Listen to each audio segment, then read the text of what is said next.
mengatakan ada 6 orang yang bertampang angker. Apakah 6 orang yang bertampang angker dengan golok masing-masing siap di tangan? Jadi, mereka inikah yang terkenal sebagai gerombolan yang menamakan diri begal dari Sumur 7? Perasaan was-was dan gundah kini menyerbu perasaan Herman, dan saat itu juga nyalinya menjadi mengkerut, ciut.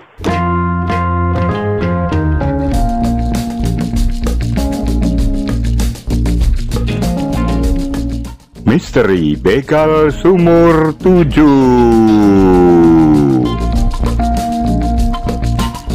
Perjalanan dari Jakarta menuju Rangkas Bitung ternyata cukup memakan waktu.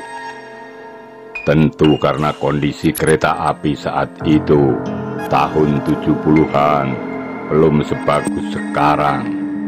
Herman, lengkapnya Herman Irawan, anak muda ini berangkat naik kereta api dari stasiun Beos Jakarta selepas zuhur. Sampai di kota Perjuangan itu sudah menjelang sore. Dari stasiun Rangkas Bitung, Herman keluar dari pintu belakang. Lalu dia masuk ke pasar yang letaknya persis di belakang stasiun. Tak lama kemudian, dia berdiri di depan sebuah kios yang berdagang gula aren di pasar Rangkas Bitung ini.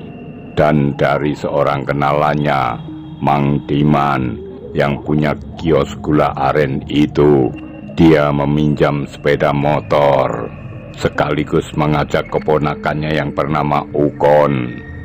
Karena Herman belum mengenal Medan, maka ia mengajak Ukon yang juga temannya sebagai penunjuk jalan.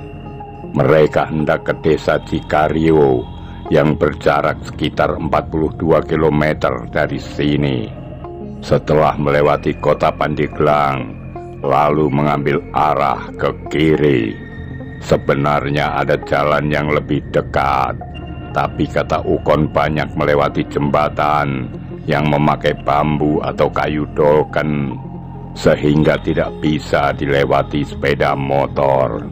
Beberapa waktu kemudian, mereka memasuki kawasan perkebunan karet, yaitu di Gunung Kencana, nama sebuah kecamatan, persis jam 7.30 malam.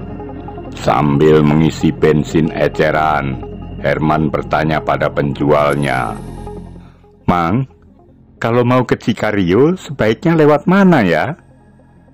Orang itu tampak agak kaget. Sesaat dia menatap Herman dan kemudian Ukon, lalu balik bertanya, "Jadi kalian berdua mau ke Cikario malam-malam begini?" "Benar, Mang. Kami akan ke Cikario, ke tempat paman saya, seorang guru SD di sana. Akan ada acara hajatan menghitankan anaknya." Rasana mah langkung sae esukan wae atuh. Iya, lebih baik besok sajalah, besok pagi. Sebab di samping jalan anak jelek, gelap dan berbatu-batu. Khawatir nak, takut nak gitu, seueur binatang buas terutama maung. "Maung? Maksud Mamang harimau?" Sumuhun. Benar. Selain itu juga, ini yang perlu diwaspadai. Jangan sampai kalian bertemu sama kelompok begal yang ganas, yang terkenal dengan sebutan Begal Sumur 7. "Begal? Memangnya tidak ada aparat yang mengamankan?" "Mereka selalu berpindah-pindah tempat. Malam hari begini, tentu jalanan sepi dan sunyi atuh." Ukon yang menyadari kondisi bahayanya perjalanan malam hari menyarankan untuk menginap di masjid saja. Besok pagi baru melanjutkan perjalanan. Tapi Herman bersikeras untuk lanjut. Maklum, toh di Jakarta dia sudah biasa pulang saat malam hari. Dan ternyata aman-aman saja. Mereka lantas melanjutkan perjalanan. Benar saja, baru berjalan kira-kira 1 kilometer, kondisi jalan makin tidak bagus, agak licin dan berbatu-batu. Untung, meski hanya seputar jalan di depannya yang terlihat oleh sorot lampu motor, sehingga ketika ada batu di jalan, bahkan ada gundukan yang sebesar kambing, Herman bisa menghindarinya. Tapi tak urung beberapa kali harus terbentur batu. Jalanan makin gelap karena di kiri dan kanan adalah hutan dengan pohon-pohon yang besar dan menyeramkan. Sungguh sangat berbeda dengan kota Jakarta yang penuh dengan lampu-lampu yang gemerlapan. Dalam suasana yang mencekam dan jalan yang berbatu, serta ada terselip perasaan bimbang, mereka tetap meneruskan perjalanan. Dan dalam perjalanan ini, ada kejutan pula oleh suara-suara seram dari lutung-lutung yang mencericit seraya berlompat-lompatan. Sesekali melintas di depan mereka, menambah seram suasana, dan bulu kuduk Herman mulai berdiri, merinding. Tiba-tiba ada seekor anjing terkena sorot lampu sepeda motor. Anjing itu pun berlari di depan, seolah-olah seperti pemandu jalan. Namun tiba-tiba anjing itu lenyap begitu saja, hilang bagai ditelan bumi. Kemana anjingnya tadi, Kon? Kok mendadak hilang? Kamu lihat, Kon? Tanya Herman. Ukon yang dibonceng seperti gelagapan, seolah tak bisa bicara, mulutnya seakan terkunci. Pemuda dari Jakarta itu tampaknya pantang menyerah dan meneruskan perjalanan. Kira-kira berjalan 200 meter, mata Herman terbelalak.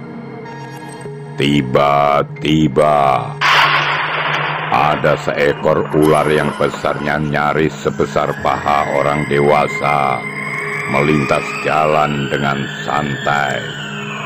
Terpaksa dia menginjak pedal rem, motor berhenti seketika.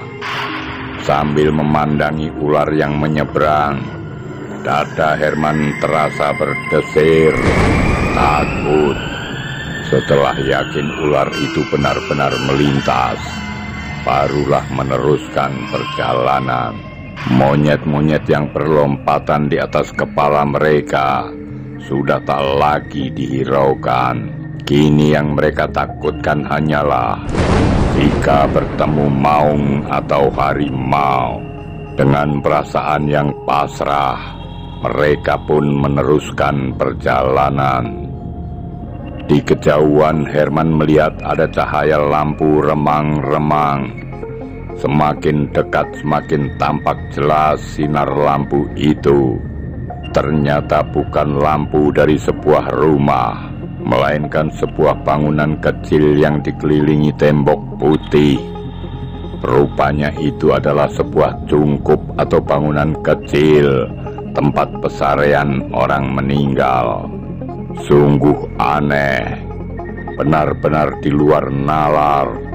Ketika sepeda motor berada dekat dengan tembok itu, tepat di sampingnya, tiba-tiba sepeda motor seperti terangkat roda belakangnya, sehingga tidak bisa berjalan. Benar-benar aneh, roda belakang motor terus berputar, tapi tidak menyentuh tanah. Sepertinya terangkat kira-kira hampir setengah meter dan terus berputar. Ukon mencolek pinggang Herman dan bisiknya. Buang receh, Buang receh. Ayo cepat buang uang receh. Cepat lakukan. Herman merogoh saku baju dan mengambil uang receh, lalu disebar di sebelah kiri kanannya. Aneh, sepeda motor seperti kembali mendarat dan terus melaju. Kebetulan jalannya sudah mulai agak rata. Entah sudah berapa lama perjalanan dan sudah berapa jauh jarak yang ditempuh. Mereka tak lagi memikirkan. Yang jelas, jarak dari Gunung Kencana ke Cikareo masih sekitar 15 km menurut si penjual bensin tadi. Kini, mulai dari Cungkup bertembok putih yang ada lampunya, jalan yang mereka lalui sudah tidak berbatu lagi. Jalan dengan lebar sekitar 3 meter, dengan tanah halus di tengahnya sekitar 30 cm, dan di kiri kanannya sekitar 1 meter ditumbuhi rumput. Sedangkan di kiri kanan jalan ditumbuhi pohon tapak dara dan gerumbul perdu yang berbatasan dengan persawahan dan kebun karet. Kira-kira 500 meter mereka melanjutkan perjalanan. Tiba-tiba ada 6 orang berpakaian serba hitam, masing-masing membawa golok, menghalangi jalan yang akan mereka lalui. Herman pun lantas menghentikan sepeda motor berjarak 4 meter dari penghadang, dan mendadak saja dadanya terasa berdebar-debar. Nyatanya kini dia bukan berhadapan dengan maung atau harimau yang menakutkan, melainkan ada 6 orang yang bertampang angker. Apakah 6 orang yang bertampang angker dengan golok masing-masing siap di tangan? Jadi, mereka inikah yang terkenal sebagai gerombolan yang menamakan diri Begal dari Sumur 7? Perasaan was-was dan gundah kini menyerbu perasaan Herman, dan saat itu juga nyalinya menjadi mengkerut, ciut. Dalam hati dia pasrah, kalaupun harus mati di tangan begal-begal itu, dia menyerah. Dan entah dari mana datangnya, selembar gelap-gelapnya kegelapan sontak menghantam perasaan Herman. Semua pun dirasakan menjadi gelap, dan tak ayal lagi dia tidak sadarkan diri, pingsan. Beberapa waktu setelah itu, perlahan-lahan kesadaran Herman pulih kembali. Dia mengucak-ucak matanya yang serasa baru bangun dari tidur pulas yang nyaman. Ternyata saat itu Herman antara sadar dan tidak sadar, antara kebingungan dan realitas tentang apa yang terjadi. Dia mengamati suasana sekitar. Sepertinya sedang ada pesta ritual makan bersama di ruang depan sebuah rumah. Tiba-tiba sepasang lengan kekar dari orang berbaju hitam yang tinggi besar menariknya bangun dari posisi tidurnya. Manehna sudah sadarnya. Oh, di mana ini? Kenapa aku di sini? Tadi Manehna mendadak pingsan begitu bertemu dengan kami. Lalu kami bawa ke sini. Apakah aku bertemu dengan gerombolan begal dari Sumur 7? Begal Sumur 7? Bukan, kami bukan begal. Kami kepala dusun. Oh, Abdi mengerti sekarang. Rupana manehna menganggap kami yang bercegat di jalan tadi para begal. sehingga manehna takut dan pingsan. Dan kepala dusun ini kemudian menjelaskan, waktu mencegat Herman dan Ukon di jalan tadi, mereka sedang meronda. Dan ketika itu memang menghadapi masa pemilihan umum tahun 77-an, sehingga harus menanyai setiap orang yang masuk ke wilayahnya. Bertepatan mereka baru pulang menyalakan lampu di makam pendekar Sumur 7. Rumah kecil bercungkup dan dalam tembok putih yang mereka lalui tadi. Kepala dusun yang baik hati ini pun mengajak Herman dan Ukon makan bersama dengan mereka karena makanan telah siap.